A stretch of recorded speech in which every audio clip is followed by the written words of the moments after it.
Esta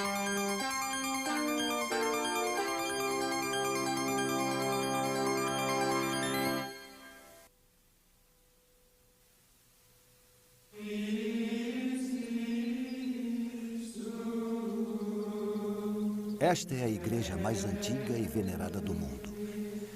Mesmo assim, tentaram explodi-la. Estou na basílica que por séculos foi considerada a igreja mais importante de Roma, aliás, de toda a cristandade ocidental, São João de Latrão.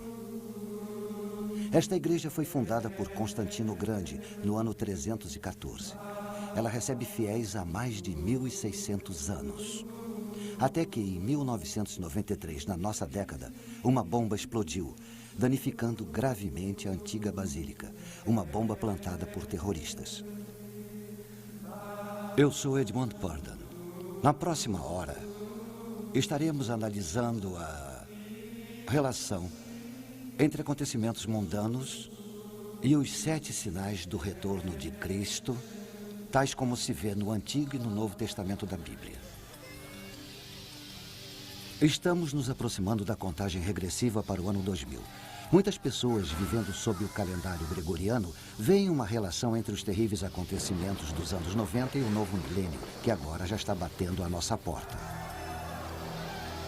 Milhões de fiéis veem o terrorismo, a queda moral e as catástrofes naturais que tanto marcam esta década como indícios que apontam para a segunda vinda de Jesus Cristo. Eles se perguntam, não será exatamente a nossa geração de que falaram os profetas quando fizeram suas predições? Terá chegado o final dos tempos? Milhões acreditam que deverá acontecer uma série de eventos antes que Cristo retorne para este mundo. A Bíblia prevê 7 acontecimentos solenes que anunciarão a segunda vinda de Cristo. Eu não sou teólogo, é claro, mas reconheço que um desses eventos já é história contemporânea. E outro é história em andamento. O primeiro evento, ou sinal, é o maior retorno ao lar da história humana e o mais sangrento.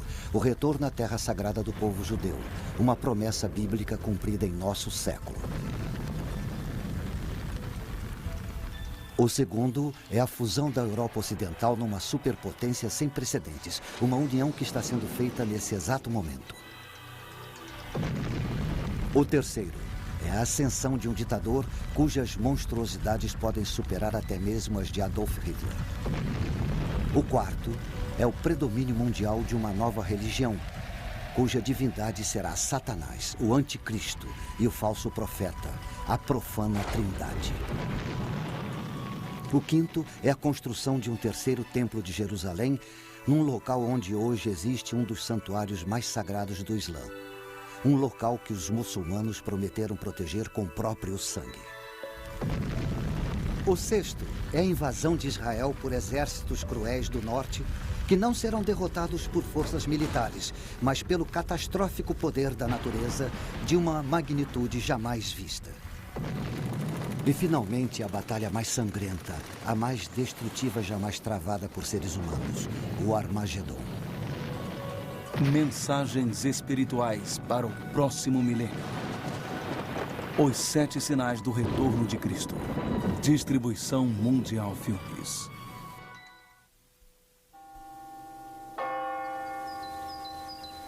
Mil anos antes de terem colocado a bomba, São João de Latrão era a igreja do Papa. Na véspera do Ano Novo, do ano de 999, o Papa Silvestre II fez uma missa aqui para uma congregação profundamente contrita, marca do arrependimento pelos seus pecados. Muitos dos ricos da congregação tinham doado suas terras, outros libertaram seus escravos. Agora aguardavam temerosos que os sinos da igreja finalmente anunciassem um novo milênio e a segunda vinda de Jesus Cristo.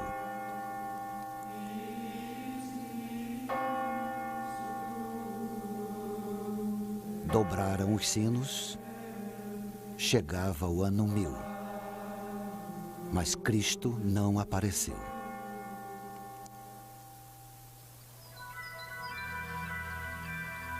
Sendo assim, o sol nasceu no primeiro dia do começo de um novo milênio.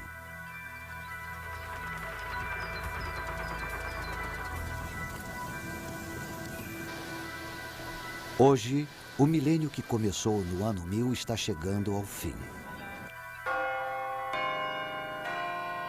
Algumas pessoas não têm dúvida de que o sino que irá dobrar no ano 2000 anunciará o retorno de Jesus Cristo.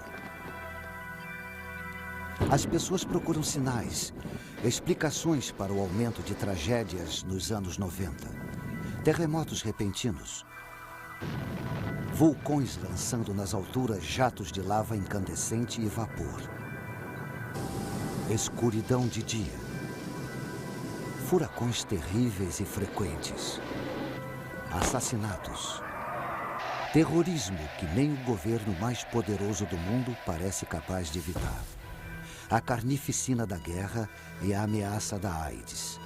Estará nosso planeta como um peão parando de girar? As pessoas querem respostas e procuram no estudo das auras, na propriedade dos cristais, no tarô, em mapas e mais mapas astrológicos. Os cristãos afirmam que não é preciso olhar para as estrelas. Eles sustentam que estão vendo sinais claros da volta iminente de Cristo, apesar de admitirem que não sabem exatamente quando isso vai acontecer. Eles não afirmam que conseguem ler a mente divina. Este livro, que está em todas as gavetas da maioria dos hotéis, foi traduzido para praticamente todas as línguas do mundo. Cerca de 25% de tudo que está escrito na Bíblia são profecias. Existem dezenas de profecias falando da vinda de Cristo para o nosso mundo, mas existem centenas de promessas falando da segunda vinda de Cristo. Algumas profecias descrevem os tempos em que nós vivemos. Nação se voltará contra nação e reino contra reino. Haverá grandes terremotos, fome e pestes, e acontecimentos terríveis e grandes sinais dos céus. Muitas das profecias da Bíblia se cumpriram séculos atrás.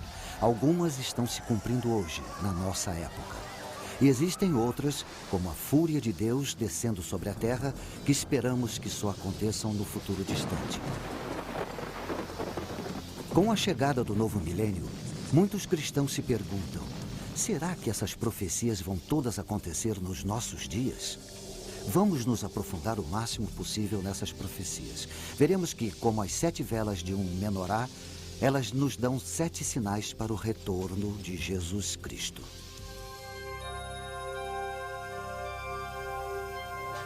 Vejamos o primeiro sinal, a devolução de Israel. As profecias são muito claras. Cristo não voltará para esse mundo antes que o povo judeu tenha de volta sua nacionalidade. No dia de Ano Novo do ano 1000, os cristãos não tinham o que temer. Na época, o povo judeu estava espalhado por todo o mundo. Com a aproximação do ano 2000, os judeus podem comemorar seu retorno para a terra que Deus havia prometido para eles. E eles a transformaram numa terra e tanto. Os restos ressequidos do passado voltaram à vida. Milhares e milhares de árvores foram plantadas. O deserto foi transformado num pomar. Os israelenses modernos se mostraram dignos de uma promessa ancestral, mas não sem derramamento de sangue. O povo judeu, como nação, começou quando o patriarca Abraão obedeceu à vontade de Deus. Sai-te da tua terra, para a terra que eu te mostrarei. Esta é a terra que Deus prometeu a ele. Importante centro entre a Ásia e a Europa, no coração de onde nasceu a civilização. Uma terra de montes bucólicos e ricas praias salineiras.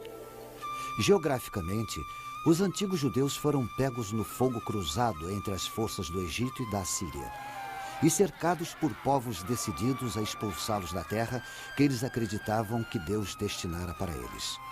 Dessa época até hoje, a Terra Prometida sofre com guerras constantes.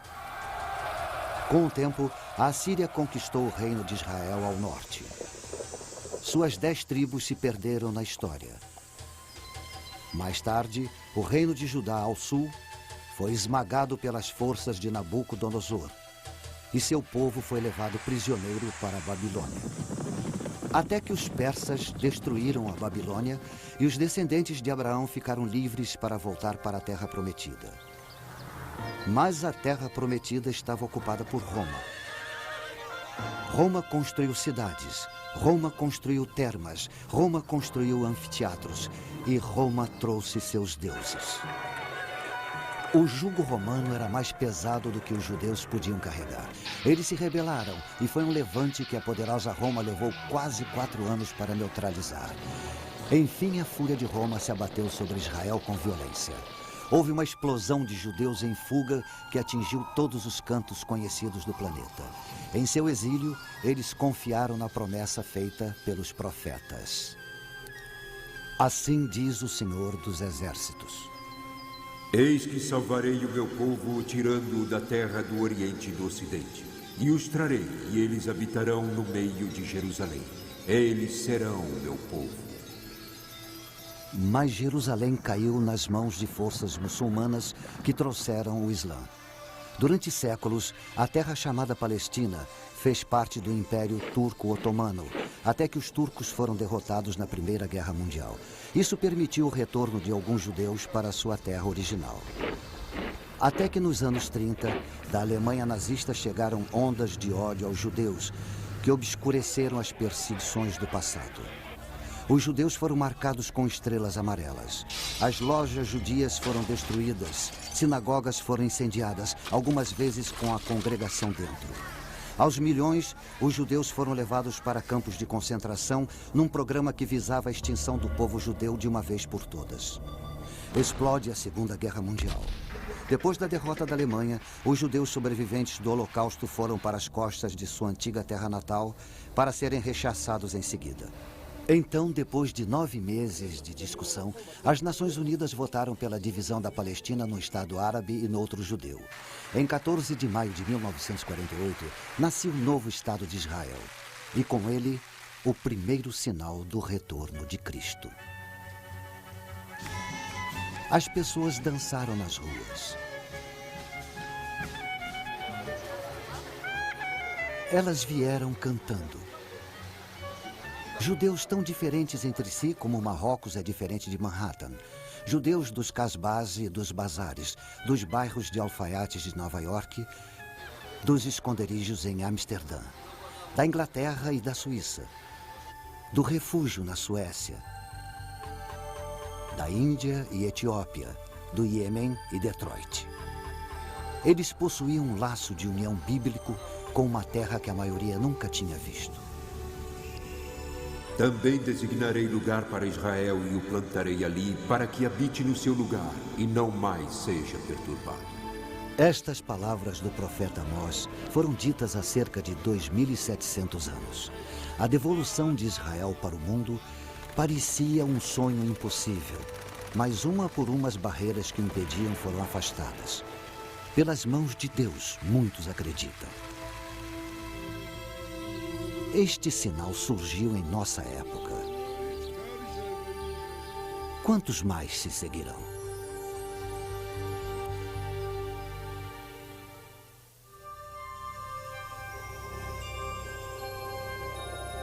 O segundo sinal, a Europa unida.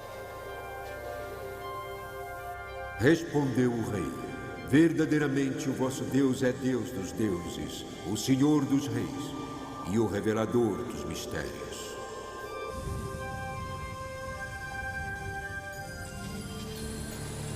No passado, esta cidade Roma foi a maior capital do mundo antigo.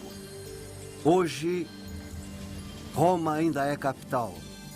Uma capital de um dos muitos países do oeste europeu que formaram uma confederação denominada UE, ou mais popularmente União Europeia. A União Europeia é dinâmica. Ela alimenta o ideal de uma Europa unida, integrando os países membros econômica e politicamente. Ela prevê políticas comuns no comércio, na agricultura Isso exige um sistema monetário europeu único para todos os países membros. Ela mantém um parlamento multinacional. Se a União Europeia decidir formar um exército comum europeu, ela emergirá como o Império Romano do século XXI. Incrivelmente, toda a operação da União Europeia foi prevista há cerca de 1.600 anos. Isso aconteceu na Babilônia, a lendária Babilônia dos Jardins Suspensos.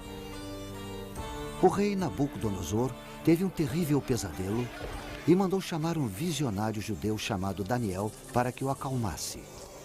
Daniel disse para ele: Ó rei, subiram os teus pensamentos sobre o que viria no futuro. Ele continuou falando de uma enorme estátua de 4 metais de vários graus de dureza, referentes a grandes impérios do mundo antigo. A cabeça de ouro é a Babilônia.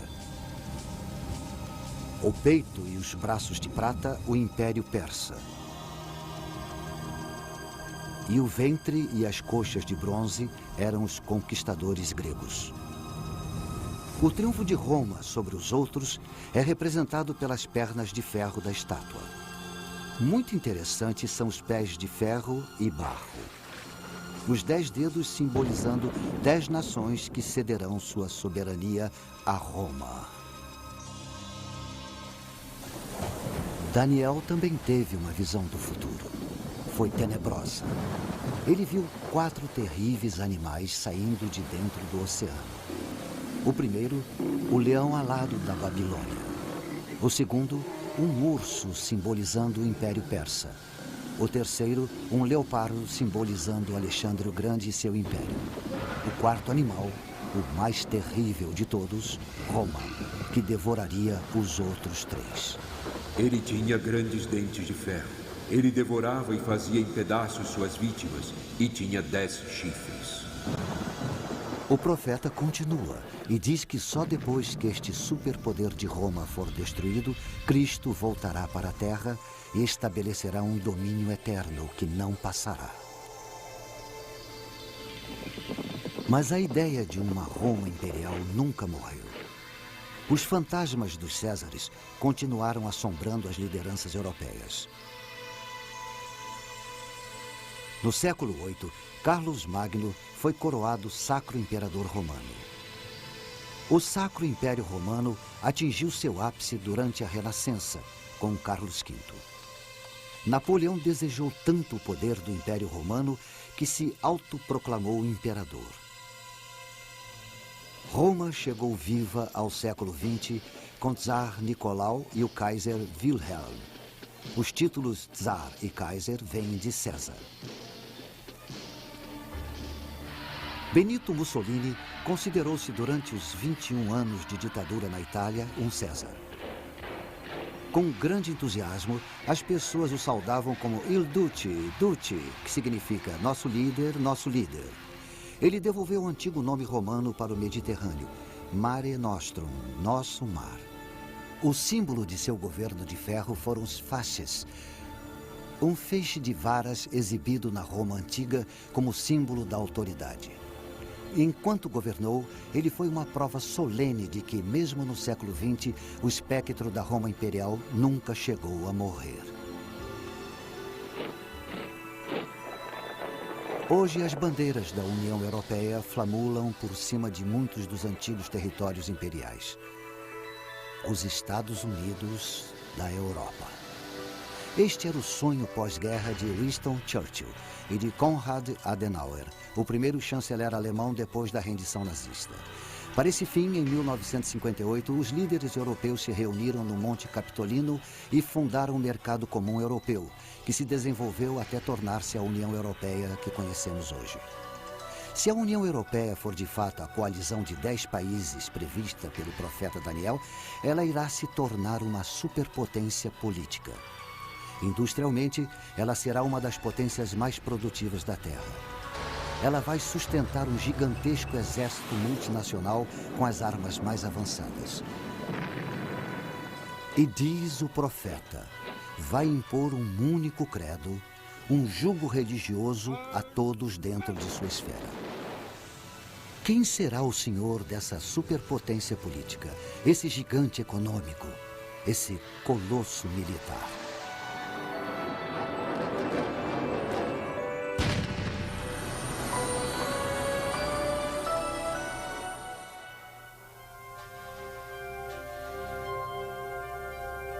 O terceiro sinal é a vinda do anticristo.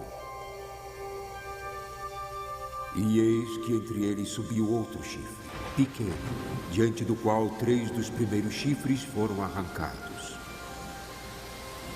E eis que neste chifre havia olhos como os de um homem, e uma boca que falava grandes coisas. O profeta Daniel previu a ascensão de um ditador de uma confederação de 10 países com quartel-general em Roma. Ele vai se posicionar contra Cristo nos últimos dias antes da segunda vinda. Ele previu um homem que arranca todos que se opõem a ele em sua ascensão até o poder absoluto. Seus olhos, os olhos de um homem, demonstram aguda inteligência. E sua boca, que fala grandes coisas, prediz um orador de grande autoridade. Um orador carismático que hipnotiza a massa de seguidores. Para ele, as pessoas entregam tudo: sua vontade, sua lealdade, seu amor, sua liberdade, sua própria alma. Estão convencidas de que ele é o Salvador. No mundo de guerras sangrentas, ele acena com a paz. Num mundo tomado pelo terrorismo, ele estabelece a ordem. Ele estabiliza economias abaladas.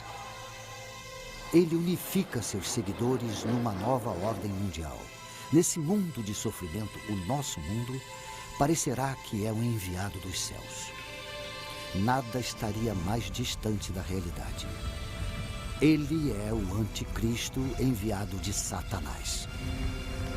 Soberano de rosto duro. Senhor da intriga, que irá ter sucesso em tudo que fizer. Se a profecia estiver certa, é possível que o anticristo já se encontre entre nós. Temos várias razões para acreditar que será europeu. Eu ou você já podemos ter esbarrado nele na rua de alguma cidade.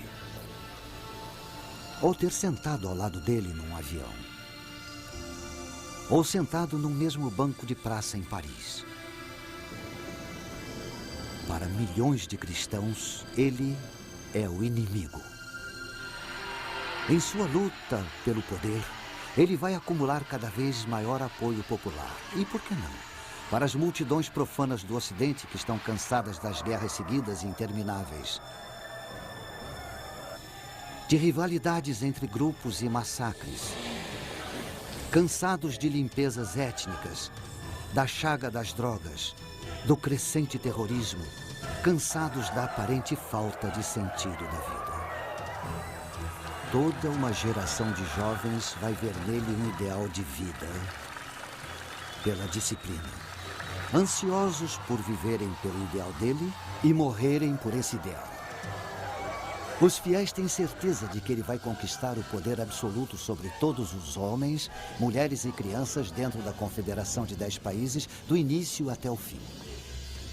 Ele vai decidir quem deve nascer e quem deverá ser abortado. Em quem se deve investir e quem deve ser bucha de canhão. Porque sua insinuante plataforma de paz um dia irá se tornar um trampolim para a guerra. Ele vai decidir quem dentre os velhos deverá ser eliminado depois de não ser mais útil. E não vai tolerar discordância nem discussão. Para compreender toda a sedução e o enorme poder do anticristo, podemos nos voltar para o passado, para a triste primeira metade do século XX. Adolf Hitler oferece uma visão plausível do que podemos esperar do anticristo. Realmente, quando Hitler estava no poder, havia quem acreditasse que ele era de fato o anticristo. Isso é compreensível se estudarmos o rosto de Hitler. É claramente o mesmo do rei de rosto duro, previsto pelo profeta Daniel. Hitler, com certeza, foi um mestre da intriga. E os olhos? Astúcia, aguda inteligência. E quanto ao que Daniel disse sobre o ditador com uma boca que dirá grandes coisas, Hitler foi um enfeitiçador. Mediante uma série de comícios públicos planejados e sua própria oratória hipnótica, Hitler se tornou o líder supremo da Alemanha. Ele dizia que só queria devolver à Alemanha seu lugar correto entre as nações do mundo pacificamente. Um arauto da paz. Os cristãos acreditam que é assim que o anticristo vai se apresentar em sua subida ao poder. Se anexasse a Europa a seu terceiro Reich, Hitler seria o senhor de praticamente todas as colônias europeias mais importantes do Império Romano. Era apenas uma questão de mudar sua capital de Berlim para a própria Roma. Mas Britânia, a Grã-Bretanha, recusou-se e o rechaçou. Quando a Segunda Guerra Mundial se voltou contra ele, pareceu menos provável que Hitler pudesse ser o anticristo da profecia. Mesmo assim, Adolf Hitler é o mais próximo que podemos pensar para entender a ideia cristã de um anticristo. Como Hitler, ele irá hipnotizar as massas para depois escravizá-las. O Reich de 1000 anos de Hitler durou menos de 12 anos. Durante esse tempo, entretanto, o domínio que Hitler exerceu sobre os povos e países foi assombroso. Mesmo assim, pelos padrões de hoje, as ferramentas de que ele dispunha para exercer seu controle eram primitivas. Não havia o uso da eletrônica que temos hoje. O ditador profetizado, o anticristo, vai ser um Hitler moderno. Mas diferente de Hitler, todos os espantosos avanços da tecnologia eletrônica estarão à sua disposição. Enormes redes midiáticas e meios eletrônicos de lavagem cerebral estarão a seu serviço. As armas mais destrutivas estarão sob seu comando. E ele vai programar a humanidade para servi-lo.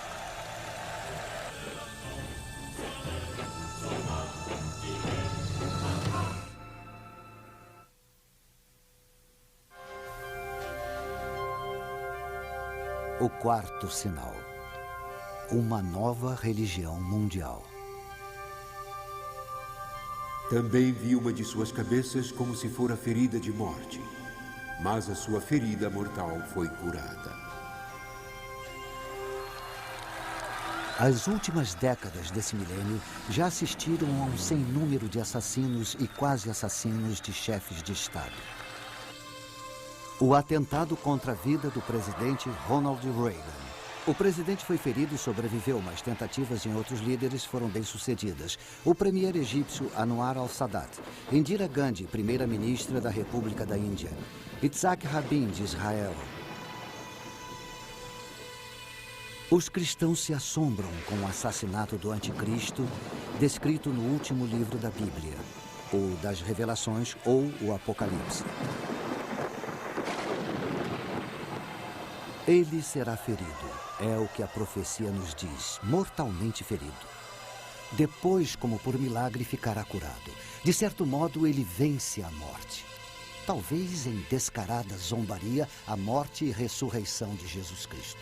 As Escrituras nos dizem: toda a terra se maravilhou, seguindo a besta. Então, esse ditador, o anticristo, irá se autoproclamar um Deus na terra. O mundo já assistiu a algo semelhante. Nós nos lembramos de julho de 1944. Vários oficiais de alta patente do exército alemão conspiraram para matar Hitler com uma bomba escondida. Uma bomba potente. Milagrosamente, Hitler sofreu apenas ferimentos leves. Para seus fiéis seguidores, Hitler não tinha apenas frustrado a traição. Ele tinha desafiado sobrenaturalmente a morte. Mais uma vez analisamos o ditador demoníaco para entender melhor o anticristo que virá. Enquanto o mundo estava sob seu controle, Hitler trabalhou para tirar Deus de seu trono. Heil Hitler substituiu Vá com Deus nas saudações. Nós vivemos por Hitler. Nós morremos por Hitler. Nosso Hitler, nosso Senhor, que impera no admirável mundo novo.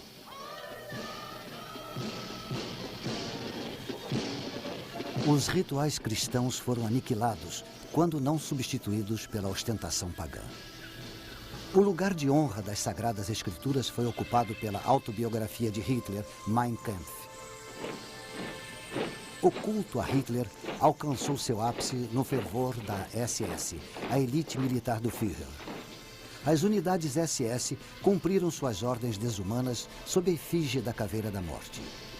O filho pequeno de um membro da SS foi batizado numa cerimônia que abertamente zombava do ritual cristão do batismo. Embrulhada numa manta de suásticas, a criança foi batizada num altar que tinha o retrato de Hitler no lugar da cruz. Como o escritor inglês Clive James observa, nem todos nessa era mundana estamos dispostos a aceitar que Satanás visitou a Terra na forma de Hitler e recrutou um exército de pecadores. E vi subir da terra outra besta. E tinha 2 chifres semelhantes aos de um cordeiro e falava como dragão. Também exercia toda a autoridade da primeira besta na sua presença, e fazia que a terra e os que nela habitavam adorassem a primeira besta, cuja ferida mortal fora curada. A vinda de uma outra foi profetizada, um falso profeta que vai incentivar todos os povos a adorar o ditador mundial.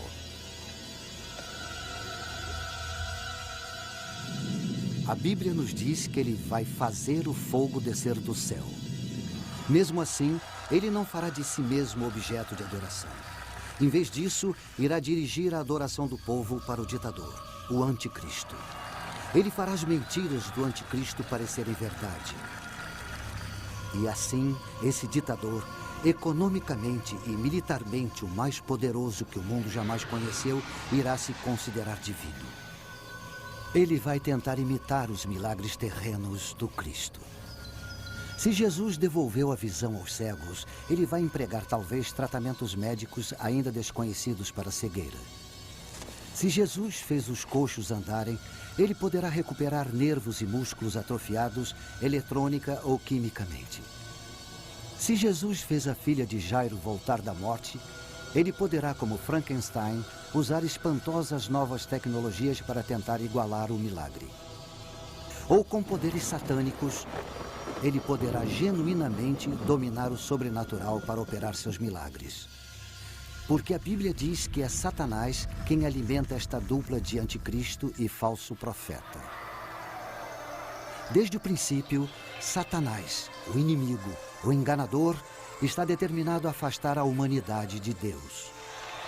O fim dos tempos assistirá à maior mentira de todas, Satanás como o Pai, o anticristo como o Filho e o falso profeta como o Espírito Santo. A adoração do homem pela profana Trindade. O mundo poderá festejar tal reviravolta. Nosso mundo ocidental está tomado pela desorientação espiritual. Pequenos profetas surgem em toda parte. Muitos buscadores da verdade são atraídos para as fileiras de cultos bizarros. Em Jonestown, na Guiana, um falso profeta orienta seus seguidores para cometerem suicídio em massa pela ingestão de uma mistura com cianeto. 800 homens, mulheres e crianças caminham para a própria morte. Em seguida, um falso messias provoca a morte de famílias inteiras no Texas. Na Suíça e no Canadá, mais de 50 membros da Ordem do Templo Solar, trajados em vestes cerimoniais, ou tiram suas próprias vidas ou são assassinados por seus companheiros de culto. Os seguidores de outro falso profeta, uma autoproclamada reencarnação de Cristo e Buda, soltam um gás letal no metrô de Tóquio na hora do rush. Milhares de trabalhadores são hospitalizados, alguns morrem. Violência oriunda do fervor religioso. De fato, a adoração da profana Trindade pode não estar longe.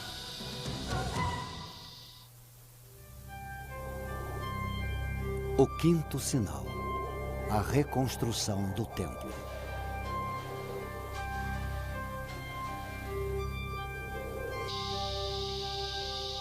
Foi-me dada uma cana semelhante a uma vara, e foi-me dito: levanta-te, mede o santuário de Deus e o altar e os que nele adoram.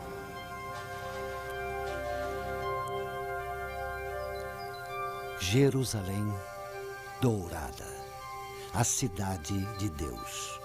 Seu solo pisado pelos pés dos conquistadores, assírios e babilônios, gregos e romanos, sarracenos e otomanos. Suas portas, os sagrados portais dos peregrinos, judeus, cristãos, muçulmanos. Seu nome significa paz. Sua história, conflito. Mesmo assim, ela é a cidade onde quase todo ser humano sente o desejo de estar.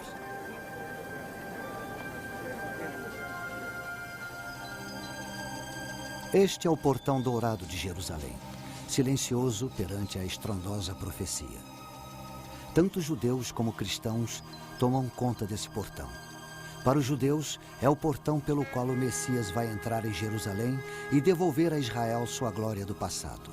Para os cristãos, é o portão pelo qual Jesus Cristo vai reentrar na sua cidade. Bem escolados nessas profecias, os otomanos muçulmanos lacraram o portão em 1530.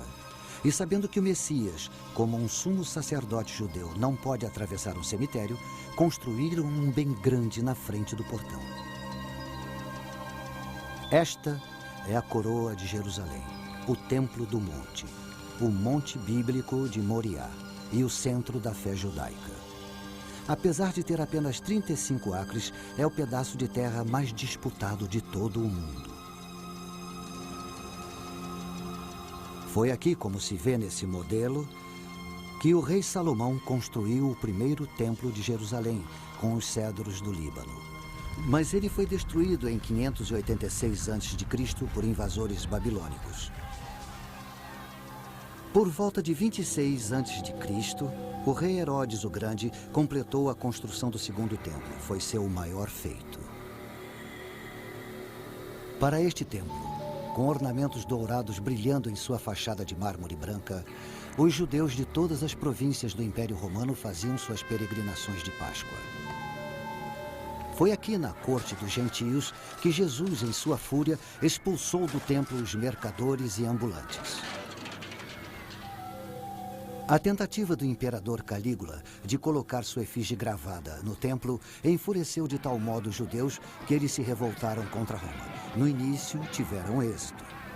Mas em 70 d.C., as forças romanas dominaram a cidade, queimaram o templo e levaram seus objetos sagrados para Roma como espólio.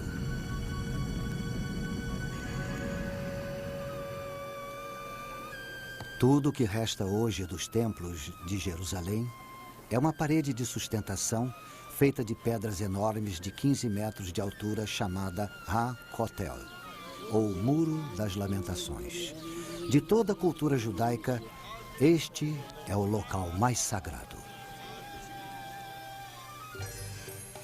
O que encima o monte do templo hoje é uma maravilha da arquitetura muçulmana. O Kubet es-Sakra, ou Domo de Pedra, é tão sagrado para os seguidores de Maomé quanto o templo era para os filhos de Israel. Ele abriga uma rocha sobre a qual, segundo se diz, o patriarca Abraão preparou o sacrifício de seu filho Isaque. É também a rocha da qual, segundo os muçulmanos, o profeta Maomé ascendeu ao paraíso. Cristãos e judeus estão proibidos de orar no domo ou na linda mesquita de Al-Aqsa, que fica próxima. Mesmo assim, o monte é o único local onde os judeus podem construir um novo e o terceiro templo de Jerusalém. E a reconstrução do templo é fundamental para os judeus mais religiosos. O Monte do Templo. Tanto judeus como muçulmanos reclamam sua posse.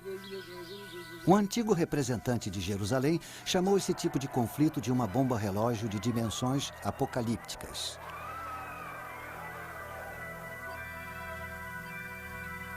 Por volta de 691 d.C., os muçulmanos terminaram de construir o Domo de Rocha. Ele está sobre o monte do templo há 1.300 anos. Não estão dispostos a tirá-lo para dar lugar a um terceiro e definitivo templo judeu. Muitos judeus rezam por um milagre. O templo virá do alto, eles dizem. Mas existem fanáticos tramando tomar o templo à força. Um militante do templo, ex-soldado do exército israelense, atraiu milhares de seguidores. Nossa ideia, ele explica, é mudar a mesquita, mudar o domo de rocha para ser reconstruído em Meca. Um grupo conhecido como Instituto do Templo já está se preparando para um novo sacerdócio judeu. Objetos rituais para sacrifício estão sendo feitos. Vestes rituais sendo confeccionadas. À sombra do Muro das Lamentações, há escolas do Talmud, onde estudantes ávidos são preparados para realizar os antigos rituais dos sacerdotes judeus. Um modelo em escala do terceiro templo já foi até construído. Mas os muçulmanos não abrem mão do monte do templo. Em 1990, irrompeu um tumulto quando um grupo de judeus tentou fincar a pedra angular do novo templo. Cristãos acreditam que Jesus Cristo não vai voltar para esse mundo até que o terceiro templo de Jerusalém esteja pronto. Como isso é possível com esta situação explosiva entre muçulmanos e judeus? E deu-se-lhe autoridade sobre toda a tribo, povo, língua e nação. O ditador dos 10 países irá intervir. Chegando como pacificador, ele irá enganar até o eleito. De uma vez por todas, ele irá apaziguar o conflito sobre o monte do templo. Não haverá mais discussão. O templo será reconstruído. E os filhos de Israel irão regozijar-se. Ele fez mais que resolver um conflito, eles dirão. Ele cumpriu o pacto que o Senhor Deus fez com Abraão. Mas o festejado ditador tem outros pactos a cumprir. Ele fará um acordo pelo qual irá devolver a Palestina para os israelitas.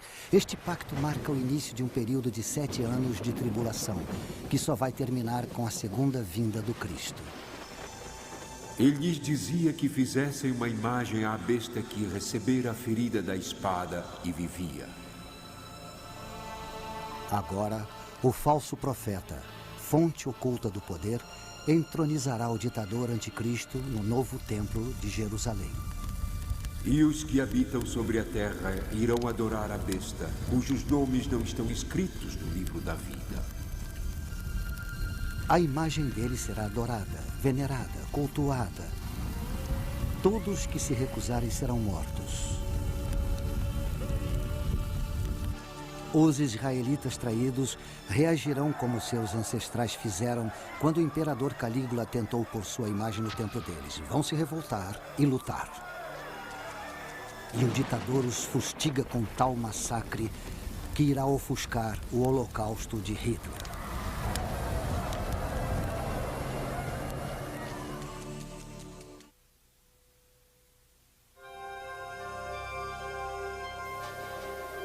O sexto sinal. Uma invasão de Israel pelo norte. Virás do teu lugar no extremo norte, tu e muitos povos contigo, e subirás contra o meu povo Israel como uma nuvem para cobrir a terra. Com os acontecimentos se precipitando nesta última década do século, o aparentemente indestrutível Muro de Berlim ruiu fragorosamente. A poderosa União Soviética se desintegrou. O mundo tremeu com as consequências. A profecia bíblica lança alguma luz sobre o que isso pode significar no novo milênio. Apesar da falsa bondade do ditador, a nação de Israel continua próspera e segura em seu pacto com os Estados Federativos da Europa. Mas as nações árabes, frustradas, se apressam em conseguir aliados. Estudiosos das profecias bíblicas tendem a acreditar que um país do norte irá lutar com eles. Veio a minha palavra do Senhor dizendo: Filho do homem, dirige o teu rosto para Gog, terra de Magog, príncipe e chefe de Meseque e Tubal. Pérsia, Cuxi e os de Put com eles, e Gomer e todas as suas tropas. O profeta Ezequiel prevê uma nova coalizão. As nações da Pérsia e Etiópia, Put e Gomer, sob a liderança de Gog de Magog, para combater os estados federativos da Europa. Exegetas bíblicos discutem muito os nomes nessa profecia. Existe unanimidade sobre alguns e discordância em outros. Gog significa governante do fim dos tempos. E Magog, país que é tanto poderoso quanto aterrorizante. Alguns veem Moscou na palavra Mesek, outros discordam. Antes dos acontecimentos de 1989, era fácil pensar que a União Soviética de Ator seria o Gog de Magog das Escrituras. Com o fim da União Soviética, as opiniões foram repensadas e as antigas forças se agitam. A reunião é possível. Estudiosos têm certeza que a invasão virá do norte. Há milhares de anos, a terra de Israel sempre foi invadida pelo norte. Apesar de norte não ser necessariamente onde fica o país de cada exército invasor. A identidade dos estados membros dessa coalizão é muito clara. Pérsia, o atual Irã, é um deles. A Etiópia, que já foi aliada da antiga União Soviética, é outro.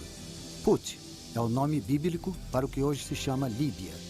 Somente o país chamado Gomer é controverso. Durante décadas, acreditou-se que Gomer era a Alemanha Oriental comunista. Agora que a Alemanha Oriental e Ocidental se uniram, há dúvidas. Significativamente, os nomes dos estados recuam até o primeiro livro da Bíblia, até Jafé, o filho de Noé. Depois do grande dilúvio, os filhos de Jafé foram para o norte, para a terra de Rosh. Rosh se parece com Rússia. Mas como alguns sábios prudentemente nos lembram, o nome Rússia, derivado do varego Rush, que fundaram o reino de Kiev, não existia até o advento do século IX d.C. Não está claro por que os estados federativos da Europa não repelem o Gog de Magog e sua coalizão. O que está claro é que, enquanto Israel dorme na segurança de seu novo pacto, Gog e seus aliados atacam como uma nuvem para cobrir a terra.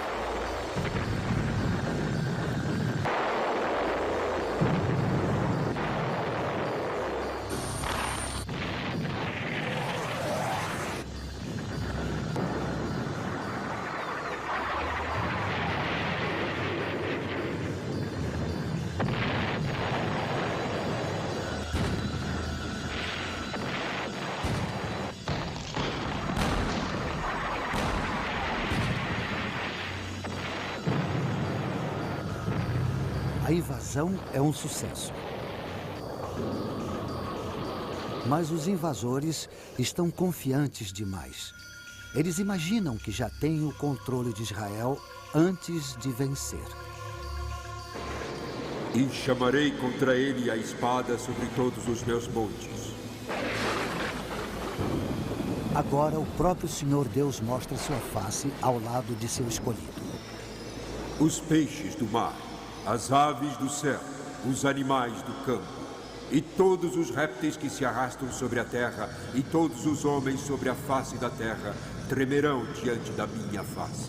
E os montes serão deitados abaixo, e os precipícios se desfarão, e todos os muros desabarão por terra.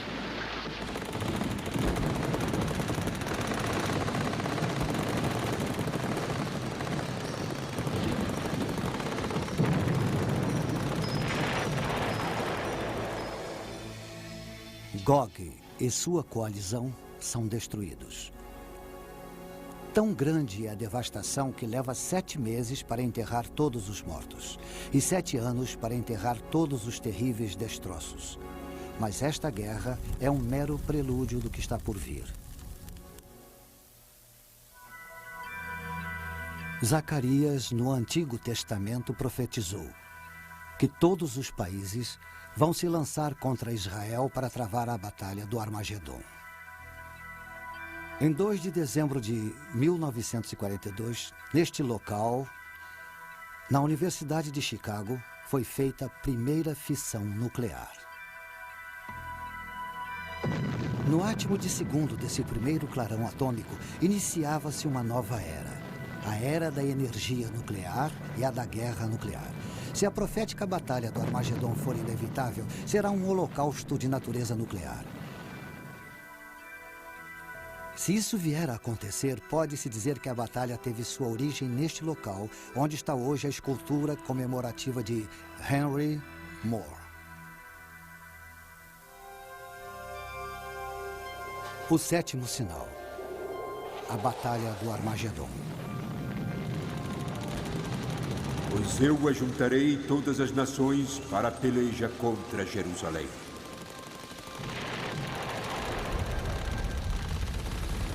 Zacarias, do Antigo Testamento, profetizou que todos os países vão lutar contra a terra de Israel para realizar a batalha. Ele previu uma batalha em que uma boa parte da raça humana irá morrer. O nome do lugar onde essa batalha será travada provoca arrepios só de ouvir. Armagedon. Os cristãos acreditam que toda a epopeia dos judeus é uma crônica dos esforços de Satanás para destruir o povo escolhido de Deus e para malograr o plano de Deus para a redenção da humanidade.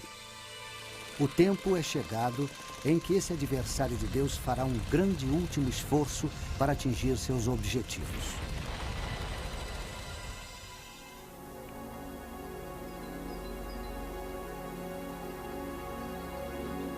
Megido está tranquila agora. No mundo antigo, aqui era um centro de comércio fundamental. Debaixo das ruínas da cidade que estão vendo, estão enterradas 20 outras Megidos, uma em cima da outra. A cidade foi reconstruída 20 vezes. O Vale de Megido se estende do Mediterrâneo até o norte de Israel. Quando Napoleão veio aqui, sua análise militar foi que, na planície de Megido, a natureza tinha criado seu maior campo de batalha. Nós conhecemos Megido melhor por seu outro nome, Armagedon. No interior dos gabinetes do ditador dos Estados Federativos da Europa e de seu falso profeta, o adversário de Deus alicia os inimigos do mundo para lutarem nesse amplo vale. Será a última batalha que o ser humano jamais irá travar. Eles virão de todos os cantos do mundo. Mais exércitos virão descendo do norte. Outros exércitos invadirão pelo sul. Chefiados pelo Deus da guerra, o único Deus que o anticristo irá reconhecer além de si mesmo, os Estados Federativos da Europa despacharão suas tropas de elite pelo ocidente. Tropas com armas superiores. Mas um exército em número incrivelmente superior vem vindo do Oriente, a leste do Eufrates. Como a profecia diz que o exército terá 200 milhões de homens, é de se suspeitar de uma coalizão das nações asiáticas encabeçada pela China. Do norte, sul, leste e oeste eles vêm, e o confronto é aqui.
E vi o céu aberto, e eis um cavalo branco, cujo cavaleiro chama-se Fiel e Verdadeiro.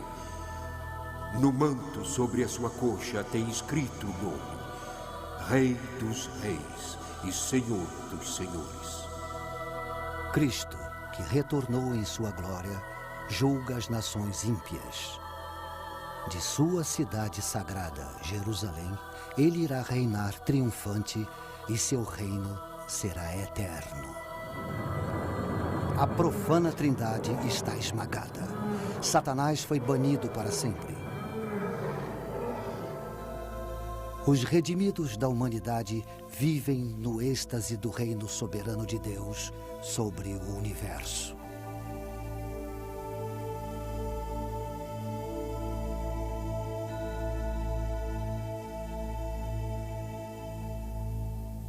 Para quem estiver de fora, o futuro profetizado pode parecer de fato muito sombrio. Os fiéis tentam ver além do caos a vinda de Cristo. Eles dizem que a mensagem da profecia não é temível, é cheia de esperança. E eles se confortam no conselho dado por Jesus quando previu esses acontecimentos. Quando estas coisas acontecerem, exultai e levantai vossas cabeças. Eis que cedo venho e está comigo a minha recompensa, para retribuir a cada um segundo a sua obra. Eu sou o Alfa e o Ômega, o primeiro e o derradeiro, o princípio e o fim. Sim, eu venho logo.